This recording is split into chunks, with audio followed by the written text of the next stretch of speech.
दर्शक बंधु एबे प्रधानमंत्री आवास योजनार वर्कऑर्डर को नहीं आसिला आउ एक बड़ खबर। आज वीडियो रे आमे कथा हबा प्रधानमंत्री आवास योजना पीएम आवास योजना को नहीं आसीथिबा बड़ अपडेट विषय रे।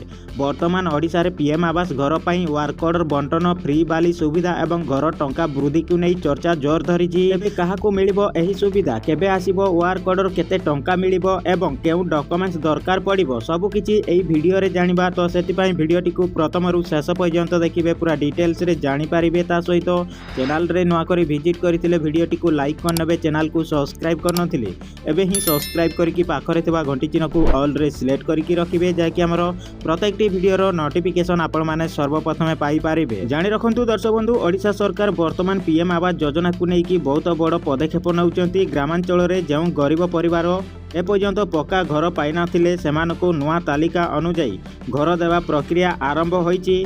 बहुत जिले में वर्कऑर्डर बंटन आरंभ होइतबा बेले किछि जिले में खूब शीघ्र यह आरंभ हेबाकू जाउछि। सरकारक लक्ष्य होउछि जे केही मध्य कच्चा घरे रहिबे नाही। सेतिपई पीएम आवास योजना रे जेउ लोकमानक नाम फाइनल लिस्ट रे आसीछि सेमानको पर्याय क्रमे वर्कऑर्डर दिया जिवो। अनेक लोक पचारुचंती जे वर्कऑर्डर केमिति जानिबा। तेबे आपण ग्राम पंचायत, ब्लॉक ऑफिस किंबा पंचायत एग्जीक्यूटिव ऑफिसर ठारू एहार सूचना मिल पारिबो। जदि आपणकर नाम पीएम आवास योजनार लिस्ट रे थाए एवं वेरिफिकेशन संपूर्ण होइताए, तेबे आपनको खूब शीघ्र वर्कऑर्डर मिलिबो। किंतु जेउ मानकर आधार कार्ड एवं बैंक अकाउंट लिंक नाही किंबा डीबीटी एक्टिव नुहे, तेबे सेमानको प्रथमे सही काम करिबाकू पड़िबो। एबे आसुची सबुठारु बड़ खबर, पीएम आवास घर तैयारी पाई ओडिशा सरकार फ्री बाली देबाकू घोषणा करुछंती।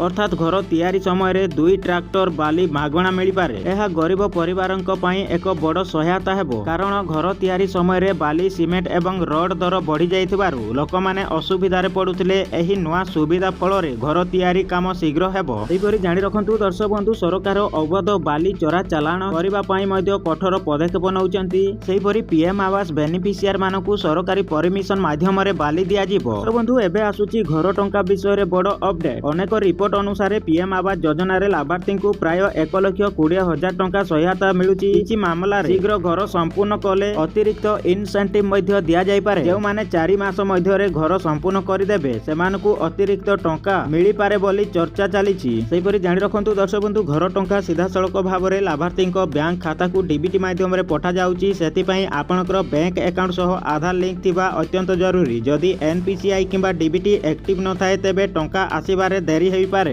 एबे बहुत लोक मनरे प्रश्न जे केबे टंका आसीबो। तेबे सरकार पर्याय क्रमे टंका छाडुचंती। फाउंडेशन काम वॉल लेवल एवं रूफ लेवल अनुଯାयी इंस्टॉलमेंट मिली थाए। सेहिपरि जियो टैगिंग वेरिफिकेशन परे टंका रिलीज हुए। एणु जेउ माने पीएम आवास घर पाइचंती सेमाने शीघ्र काम आरंभ करंतु। घर काम बंद रखिले परवर्ती इंस्टॉलमेंट रखा जाई पारे। आउ जेउ मानकर नाम ए पर्यंत आसी नाही सेमाने ग्राम पंचायत रे जाई तालिका चेक करंतु। सरकार एही नुआ पदक्षेप गरीब लोकंक स्वप्नर पक्का घर तैयारी करिबारे बड़ सहायता करिवो। सेहिपरि वर्कऑर्डर, फ्री सेंड एवं एडिशनल इनसेंटिव मिसी करी पीएम आवास योजना वर्तमान ओडिशार सबुठु चर्चित स्कीम होई पड़िछि। सेहिपरि जानि रखंतु दर्शक बंधु, जेउ मानकर ए पर्यंत वर्कऑर्डर आसीनी सेमानकु जून शेष सप्ताह सुधा वर्कऑर्डर मिलिबाकू जाउछि। एबे दर्शक बंधु, आपनकर गाँ रे पीएम आवास वर्कऑर्डर आसीछि कि नाही हमकु कमेंट करी निश्चय जणांतु। वीडियो भलो लागिले लाइक करंतु, शेयर करंतु एवं चैनल को सब्सक्राइब करने को भूलिबे नहीं।